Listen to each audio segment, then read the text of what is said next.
Bonsoir à tous. Au sommaire de cette édition, la 5e édition du mois de consommé local a été lancée ce 10 octobre 2024 à Kbalimé par la ministre Rose Kayi Mivedor. Elle a souligné l'importance des produits locaux comme moteur de développement économique pour le Togo. Boris Chotayi était, il nous en dira plus sur cet événement à Kbalimé. En Côte d'Ivoire, le PPACI, le parti de l'ancien président Laurent Gbagbo, a réagi aux déclarations de Kouibière Koulibaly, président de la CEI, commission électorale indépendante, qui a affirmé que Gbagbo était non éligible à raison de son exclusion du registre des citoyens. Justin Koné Karina, représentant du PPACI, a qualifié ce discours de factuellement faux et juridiquement erroné.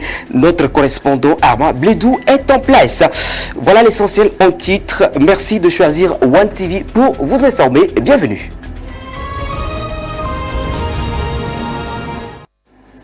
Je vous le disais à l'instant, la 5e édition du mois de consommé local a été lancée le 10 octobre 2024 à Kbalimé par la ministre Rose Kayi Mivedor.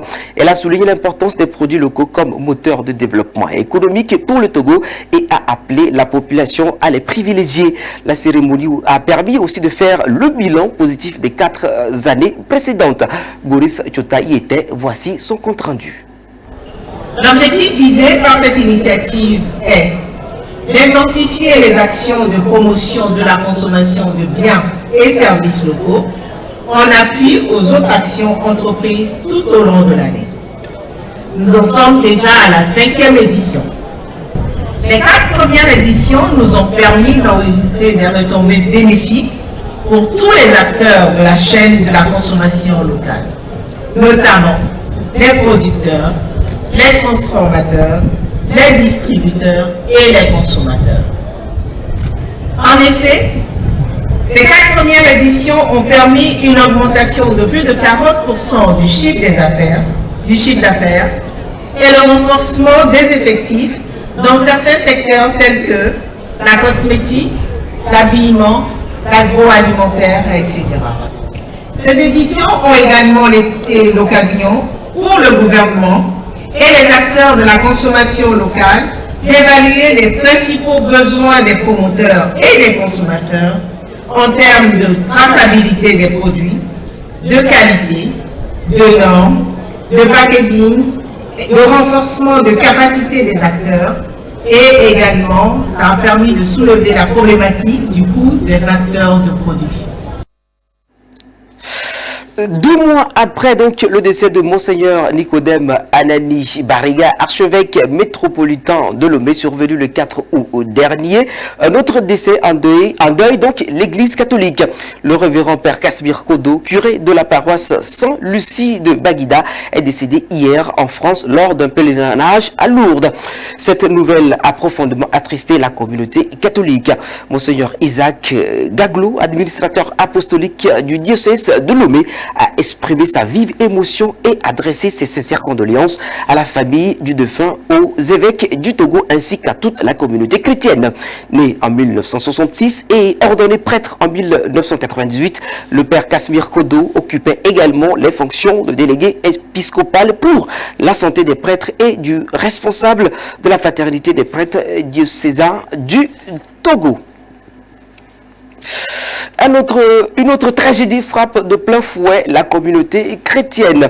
En effet, au Cameroun, l'abbé Christophe Badjougou Komlan, prêtre togolais, a été brutalement assassiné à Yaoundé en début de semaine par 2 individus à moto. Ce drame survenu devant le portail des missionnaires du cœur immaculé de Marie a profondément bouleversé la communauté chrétienne.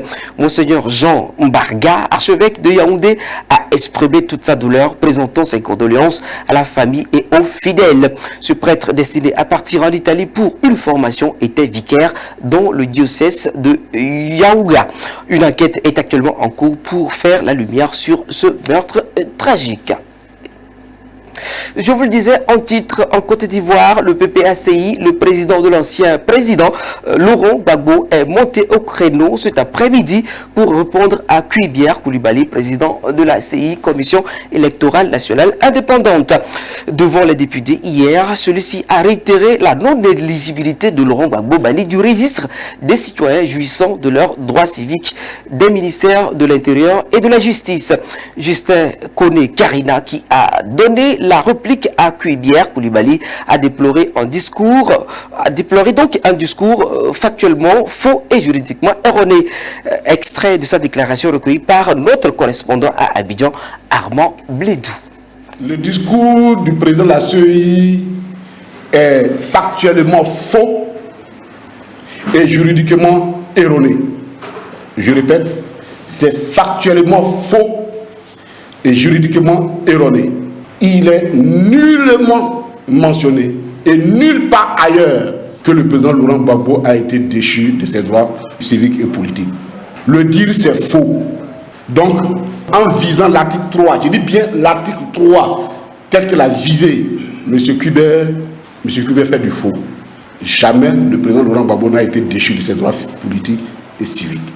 Il dit aussi qu'il a reçu une liste du ministère de la Justice, dans laquelle le nom du président figure comme faisant partie de ceux qui ont été déchus de leurs droits physiques, de leurs droits politiques civiques. Jamais le ministère de la Justice ne lui a donné une telle liste. Nous voulons dire ceci. Il n'appartient pas à la CEI de déterminer qui est candidat aux élections présidentielles. C'est le Conseil constitutionnel qui décidera. Nous porterons la candidature du président Laurent Gbagbo devant le Conseil constitutionnel. Il n'appartient pas à Kuibière. Et nous l'affirmons haut et fort, ici, maintenant, et devant tout le monde, que le candidat du PPACI s'appelle Laurent Gbagbo.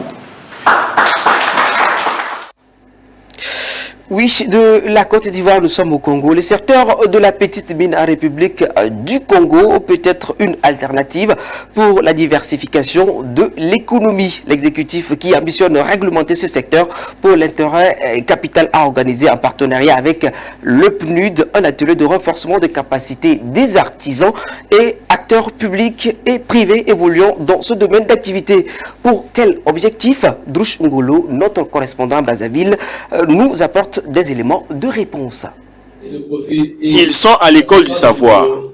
Ces artisans miniers, acteurs publics et privés, pour la plupart non formalisés, ont reçu des outils nécessaires pour les aider non seulement à lever les difficultés d'accès au financement, mais également à se structurer et à mieux développer leur business plan. Un atelier visiblement crucial pour le gouvernement qui aspire à réglementer ce secteur et diversifier son économie. Aussi, une attention particulière est accordée au développement du secteur des mines solides, secteur susceptible d'accélérer, à n'en point douter, la concrétisation de la diversification de l'économie nationale. Ainsi, au regard de leur potentialité, le secteur des minéraux de développement pourrait, sans nul doute, devenir un levier de croissance pourvoyeur d'importantes ressources financières pour notre pays. Ce secteur sous-exploré et sous-exploité doit en réalité être encadré pour l'intérêt capital. Sa valorisation constitue une source importante de revenus et d'emplois. C'est à juste titre que le programme des Nations Unies pour le développement PNUD accompagne l'exécutif dans cette vision. Les acteurs opérant dans ce secteur ne sont pas formalisés et ne peuvent à cet effet lever des ressources nécessaires pour la modernisation ou la mécanisation de leurs activités en vue de l'amélioration des rendements et des revenus. Je sollicite à cet effet, chers participants, votre attention à saisir cette opportunité en vue de transformer vos initiatives en projets bancables pouvant contribuer au développement économique du pays, à la création d'emplois et à la richesse. Cet atelier s'inscrit dans le cadre de la mise en œuvre du programme ACP Union européenne en faveur des minéraux du développement. En Afrique subsaharienne, plus de 79 millions de femmes sont victimes de violences sexuelles. Cette région du monde, qui représente les 3/4 du continent africain, est particulièrement touchée par les agressions sexuelles et les viols selon l'UNICEF. On fait le point de ces drames avec Kai Tetevi. Selon ce rapport, plus d'une femme sur 5 en Afrique subsaharienne, soit 22%, a été victime d'agressions sexuelles ou de viols avant l'âge de 18 ans, ce qui en fait l'une des régions les plus touchées par ces violences. Sincèrement, je ne saurais pas par où commencer, mais j'ai beaucoup de soucis. Chaque jour, il me bat sur le plan physique et moral. Il m'avait ramené à la maison. J'étais tellement saoule en ce instant que je n'avais même pas su que j'avais eu de rapport avec lui. J'ai été victime d'un abus sexuel. En Afrique subsaharienne, cela représente plus de 79 millions de femmes et de filles dans une région regroupant 48 pays. L'Océanie affiche des chiffres encore plus élevés, avec 34% des femmes concernées. À l'échelle mondiale, ce chiffre s'élève à 370 millions. Ces statistiques, publiées pour la première fois, compilent des données nationales et internationales entre 2010 et 2022. L'UNICEF déplore les lacunes et sous-estimations dans certains pays, mais insiste sur la nécessité de rendre visible cette problématique. Les violences sexuelles ont des conséquences dévastatrices affectant le développement des victimes, en particulier des filles qui peinent à poursuivre leur éducation après de tels traumatismes. Ces violences sont exacerbées dans les zones de conflit où le viol est souvent utilisé comme arme de guerre, comme le soulignent les agences humanitaires opérant au Soudan.